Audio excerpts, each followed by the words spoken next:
Largely conceptual بات کریں گے. ظاہر اب کیونکہ سارے لوگ پارٹیز کے ساتھ نہیں ہیں تو آسان ہے یہ گفتگو کرنا. کتنا مشکل ہے پاکستان میں لیڈرشپ کے باہر جا کے سیاست کرنا یا اپنی آئیڈیلز کی بات کرنا پاکستان پبلک فورمز میں؟ مشکل تو آف کورس ہوتا ہے کہ جب آپ کسی معاملے پر اپنی مختلف رائے رکھتے ہیں اپنی سیاسی جماعت سے تو شاید لیڈرشپ تو اس کو برداشت کرنے کے لیے تیار ہو، لیکن لیڈرشپ کے ارد گرد ایسا ایک خوش آمدید طبقہ ہوتا ہے کہ جو پھر اس وقت ان معاملات کو ہوا دینے میں کوئی کسر نہیں چھوڑتا. لیکن and of the day politics ہے تو ایشوز. اور کیا جمہوریت چیچک زدہ ہے؟ چلے میں سیدھا سوال پوچھوں. 100% چیچک زدہ. انہوں نے کہا ڈائناسٹک پالیٹکس ہے، کیا اس میں کیا جمہوریت ہے پاکستان؟ دیکھیے ہو بھی صحیح، لیکن کیا اس کا نتیجہ کیا نکلا ہے کہ آج 75 سال گزرنے کے بعد ہم کوئی کہہ سکتے ہیں، آپ کہہ سکتے ہیں، یا جو پروگرام سن رہے ہیں فیصل بھائی، شیخ وقاص صاحب، کہ پاکستان کسی بہتر مقام پہ پہنچا ہے. ایک ذمہ داری تو بھارت اور سیاستدانوں کے اوپر ہے ہی آپ پہ، کہ انہوں نے ہے ہی آپ پہ، کسی اور کی ذمہ داری نہیں ہے کہ انہوں نے اس ملک میں اور اس ملک میں بسنے والے لوگوں کی زندگی تبدیل کرنی ہے، ایک بہتر سیاست کرنی ہے، ایک بہتر گورننس دینی ہے اس ملک کے لوگوں کو. اور دنیا میں ہمارے سامنے مثالیں بھی موجود ہیں.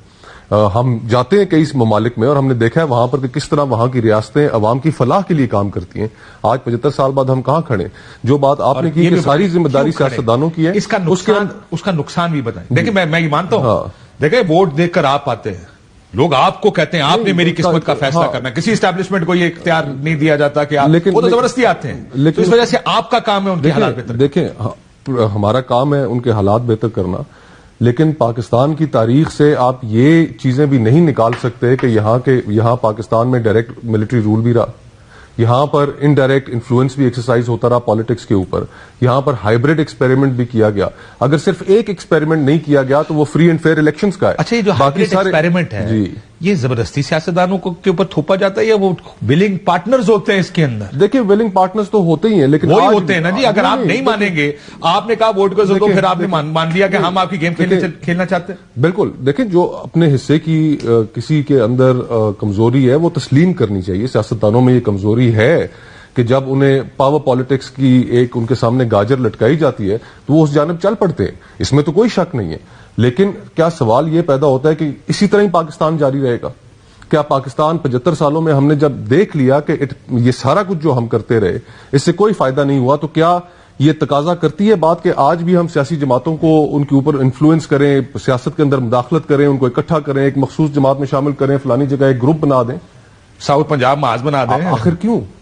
تو صرف ایک ایکسپیریمنٹ، کیونکہ آپ لوگ تیار ہیں نا صرف ایک ایکسپیریمنٹ اگر کریں، اور پاکستان کی تاریخ میں شاید اس سے پہلے انہوں نے یہ ایکسپیریمنٹ نہ کیا ہو، یہ ایکسپیریمنٹ کر کے دیکھ لیں کہ فری اینڈ فیئر الیکشنز کرائیں، جو لوگ جس کو منتخب کریں اس کے سامنے سب سر نگو کریں، ایگو وارز سے باہر نکلیں. یہاں پر تو ایگو وارز نہیں ختم ہوتی، شخصیات اتنی طاقتور ہو جاتی ہیں کہ وہ آپس میں لڑ پڑتی ہیں. اس ملک کے اندر کاشف بھائی ایک وہ مرفیز لا ہے کہ if anything can go wrong it will eventually go wrong. 75 سال سے ہم بہت سی چیزیں غلط کرتے آ رہے ہیں. مشرقی پاکستان میں ہم نے چیزیں غلط کی، اس کا نتیجہ نکلا. تو اب بھی اگر ہم نہیں سنبھلیں گے، چیزیں نہیں ٹھیک کریں گے تو غلط نتیجہ نکلے گا. I agree with you. اور میں صرف یہ سمجھانے کے لیے کہ جو فیملی پالیٹکس ہے یا لیڈرشپ فیملی کے پاس اس کا نقصان یہ ہے کہ بہت سے لوگ ڈیموکریٹک مائنڈیڈ ہوتے ہیں. ان کا خیال ہے کہ اسٹیبلشمنٹ کا سیاست میں کوئی رول نہیں ہونا چاہیے، یا ہمیں کوئی سیاست اصول کے مطابق کرنی چاہیے، یا یہ جو میں آؤں گا اس چیز کے اوپر کہ پوری جمہوریت مل کے کیئر ٹیکر سیٹ اپ نہیں لگا سکتی.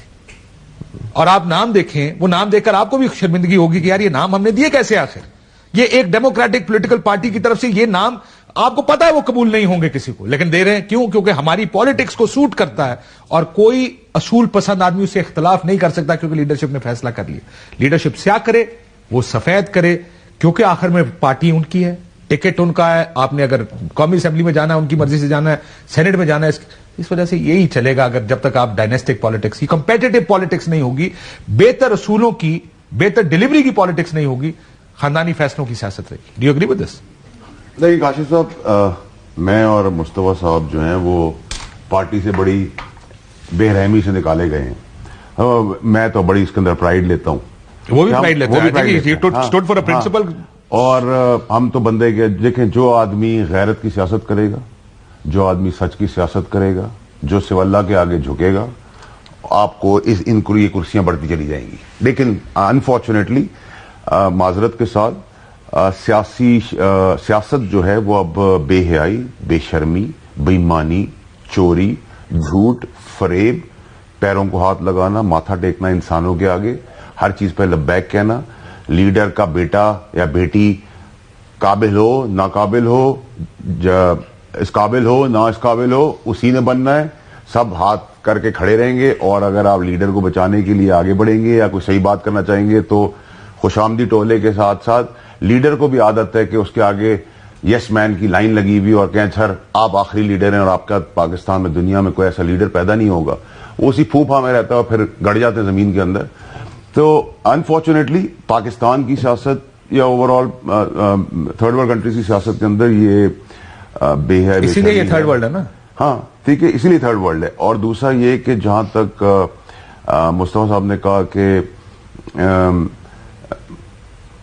انفارچونیٹلی جو خوشامدی ٹولہ ہے، خوشامدی ٹولے کو لانے والا بھی تو وہ نالائق اور نکما لیڈر ہے کسی بھی پارٹی کا، جو اس خوشامدی ٹولے کی طرف چلے جائے اور اپنے سنسیئر اور لوئل لوگوں کی بات نہ سنے.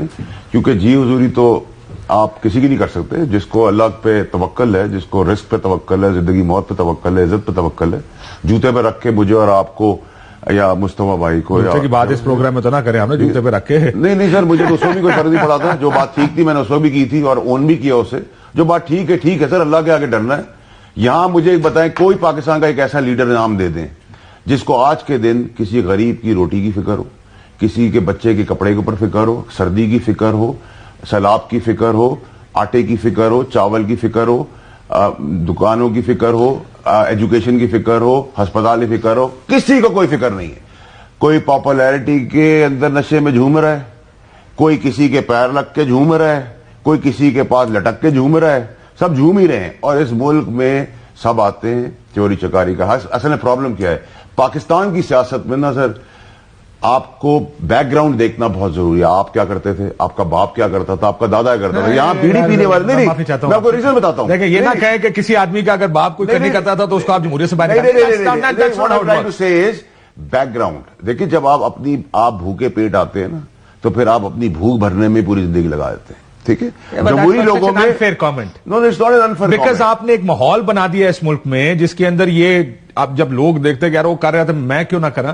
باہر کے ملکوں میں بھی یار مڈل کلاس کے لوگ آتے ہیں نہیں کرتے. مفتاح نے جو بات کی، اصول بنائے نا، پرنسپلز بنائے اس ملک جو بات کی، جو مصطفیٰ بھائی نے بات کی، جو میں نے بات کی، ہم کسی کے باپ کو کھاتے ہیں کیا؟ کسی کا ٹھیکہ لیا ہوا ہم نے؟ جو ہمارا دماغ دل کہے گا جو ٹھیک ہوگا وہ ٹھیک ہوگا، ٹھوک بجا کے ٹھیک ہوگا. پارٹیوں میں یہ ایکسیپٹیبل نہیں ہوتا نا. ایکسیپٹیبل نہیں. اس کا ریزن کیا ہے؟ ہمارے جیسے لوگ امیون کرتے سسٹم کو، اس لیڈر کو اس طرح کی خوشامد کے اندر. وہ آپ بھی اس میں شاید شامل رہے ہوں گے نا کسی ہم تو کبھی شامل رہے، ہم اسی تو کڑوے رہے. اور مجھے اپنی پارٹی کے اندر دیکھیں، میں جھوٹی بات نہیں کروں گا، عمران خان صاحب نے مجھے بہت لبرٹی دی، لیکن ایک لبرٹی کے لیول کے بعد وہ لبرٹی میری بھی کمپرومائز ہو گئی.